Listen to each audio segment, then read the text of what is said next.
Miqtë të Rezedili, ju përshëndes, ja ku jemi përsëri së bashku në një nga hapësirat tona. Jemi në hapësirën e avokatit, ku ne mundohemi që një herë në javë jemi bashkë me këshilla për sa i përket ligjit dhe problematikat të ndryshme të cilat i shqetësojnë qytetarët. Jemi këtu me avokatin ton Alban Durrajn, i cili është gjithmonë prezent me ato që ne duhet të dimë për sa i përket faktit që duhet jemi konform ligjit në rregull. Përshëndetje. Përshëndetje, mirë se u gjeta. Faleminderit që je këtu Alban. Në fakt sot do të ndrojmë temë, do të kalojmë nga ato të javëve të kaluara në një tjetër çështje, siç është ajo e pasurisë dhe sigurimit të pasurive, apo jo. Shohim që ka edhe ju vetë në përvojën tuaj, shikoni që ka pak informacion në lidhje me këtë çështje, me çështjen e pasurive, llojet e pasurisë, llojet e sigurimit e të tjera të tjera. Ne sot do të trajtojmë temën produktet e sigurimit të pasurisë, duke qenë se problematika është tepër e madhe dhe njerëzit janë të painformuar në fushën e sigurimit të pasurisë ose të pronës. Ne kemi zgjedhur në konsultim edhe me ju që të trajtojmë këtë temë dhe për t'i ardhur në ndihmë teleshikuesve dhe qytetarëve. Dua që të bëj një rezume të shkurtër në lidhje me historikun e produkteve të sigurimit të pasurisë për një periudhë tepër të gjatë, domethënë ne nuk e kemi patur ose nuk kjo ka qenë diçka e panjohur për qytetarët shqiptar, madje mund të them që vitet e fundit ka filluar që të futet duke u përshtatur ose duke u plotësuar edhe me kuadrin ligjor për sigurimin e produkteve të pasurisë. Pra tani ne kemi një kuadër ligjor të cilin kemi të përshtatur në thënë ashtu siç e kanë edhe vendet e tjera të Bashkimit Evropian, duke qenë se ne jemi në procesin e integrimit të Bashkimit Evropian dhe siç e kemi theksuar edhe në emisionet e tjera, ky plotësim i legjislacionit ka qenë në kuadrin e parafrimit të legjislacionit tonë me atë të Bashkimit Evropian. Pra, për të mos pasur diferenca të mëdha, po. E asosim në stabilizimin, një nga kriteret kishte edhe parafrimin e legjislacionit tonë me ato të vendeve të Bashkimit Evropian. Dhe ne jemi të detyruar ose më sa kemi qenë të detyruar që ta përshtatsim të legjislacion ashtu siç e kanë vendet e tjera të zhvilluara, siç është Gjermania, Austria, pra vendi i cili kanë lindur sigurimet dhe mbahet domethënë si djepi i lindjes, domethënë të sigurimeve të gjitha llojeve është Austria, domethënë që ka shumë të zhvilluar. Po, në fakt fusha e sigurimeve është një fushë shumë e gjerë, por ne po mundohemi të kapim sipas zërave. Në mënyrë të tillë që qytetarët shqiptarët kuptojnë që duhet ketë përfitime si çdo qytetar evropian. Ne kemi rreth 17 produkte të sigurimit pasurisë. Ato fillojnë nga sigurimi i pronave nga zjarri, sigurimin e bankave nga vjedhjet, sigurimin e bankave nga rrisjet e tjera siç mund të jenë falsifikimet e çeqeve, falsifikimin e parave, dëmet që mund të sjellin punonjësit, vjedhjet e punonjësve, dhe mandej mund të vazhdojmë me sigurimin e transportit, sigurimin e një produkti që është duke u ndërtuar ose më saktë sigurimin e ndërtimit ose sigurimin e diçka që është duke u ndërtuar, sigurimin e produkteve bujqësore nga breshëri dhe nga element natyror, elementet e tjerë natyror. Pra janë një sër, është një listë e gjatë në fakt. Është një listë e gjatë sigurimesh, të cilat arrin rreth 17 produkte të sigurimit të pasurisë.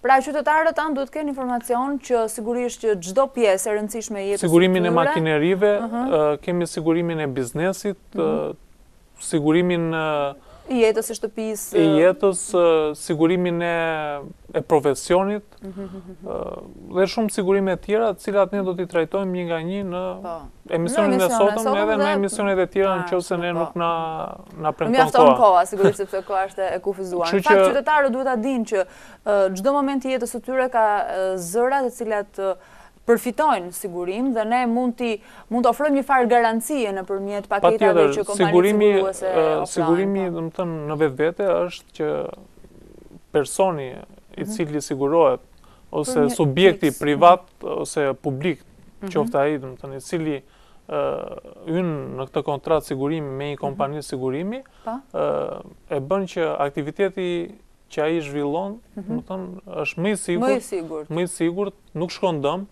sepse mund ndodhi që në një biznes një biznesmen ose një shoqëri tregtare ka ecur shumë duke punuar, duke investuar, duke punësuar shumë njerëz, duke sjell të mira publike jo për vetë personat cilët e kanë të shoqëri, por edhe për gjithë qytetarët e tjerë, cilët i përfitojnë ose i blejnë këto shërbime apo këto produkte.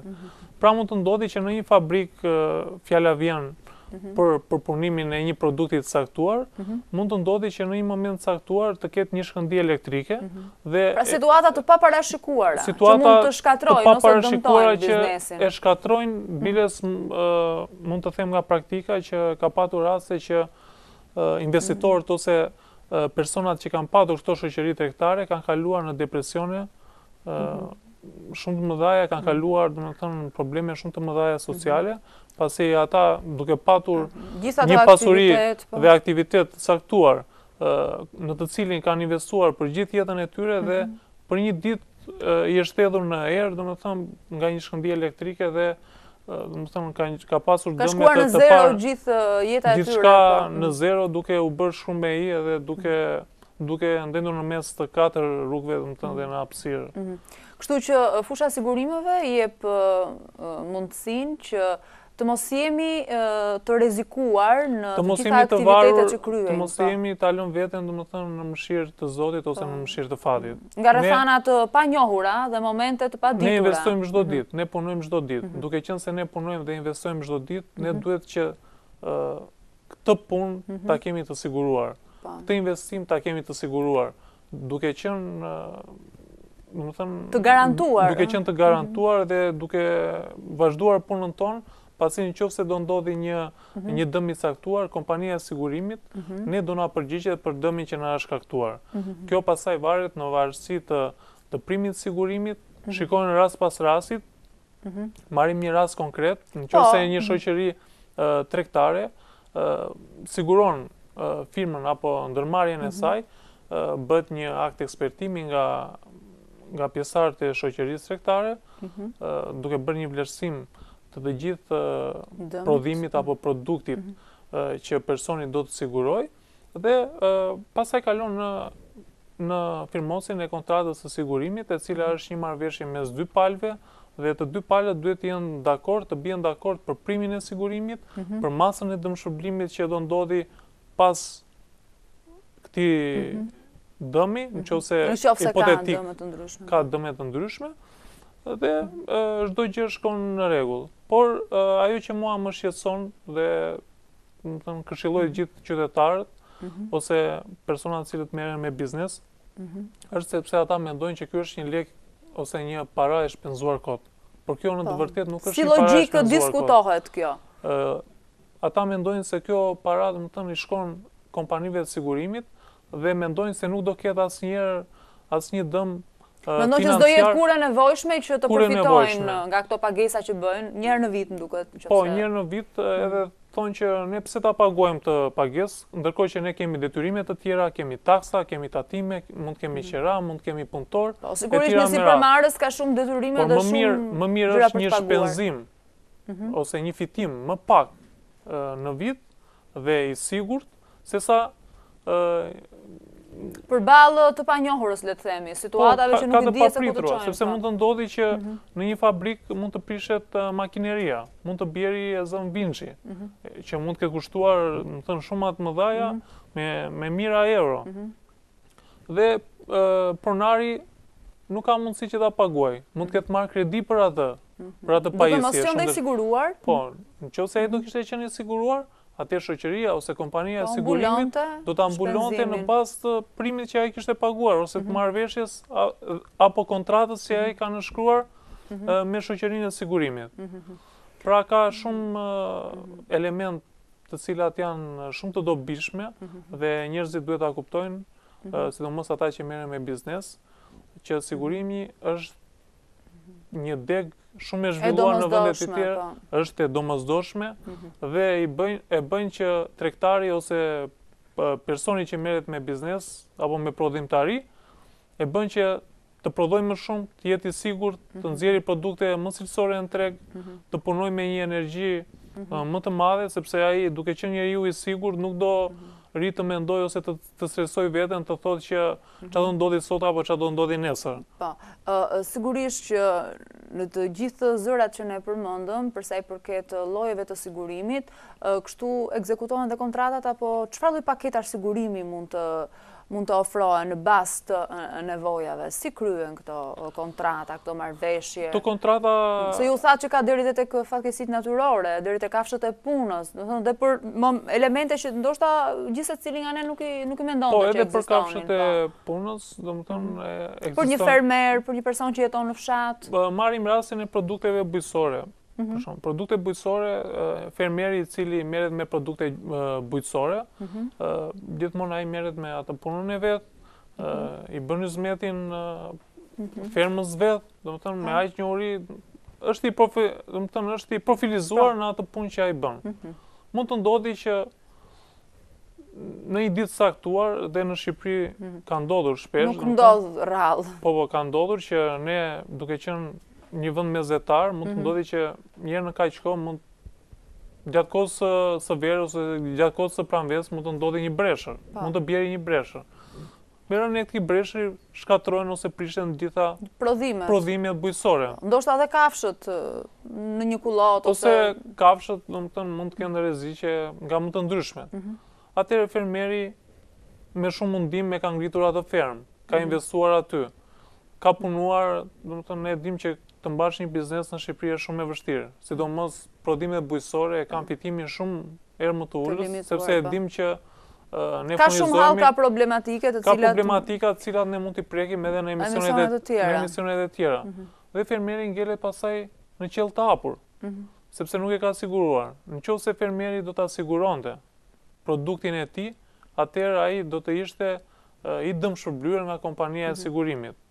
Do ishte i dëmshpërblyer në vlerë monetare, sepse në vlerë, domethënë, materiale ato dihet që ishin po sigurisht që çdo produkt që dëmtohet ka një kosto, kështu që ajo kosto nëse mbulohet dhe zëvendësohet në bazë një kontrate të caktuar që është kryer për X produkt. Unë këtu dua të vë edhe theksin që shteti duhet gjithmonë të jetë partner me biznesin.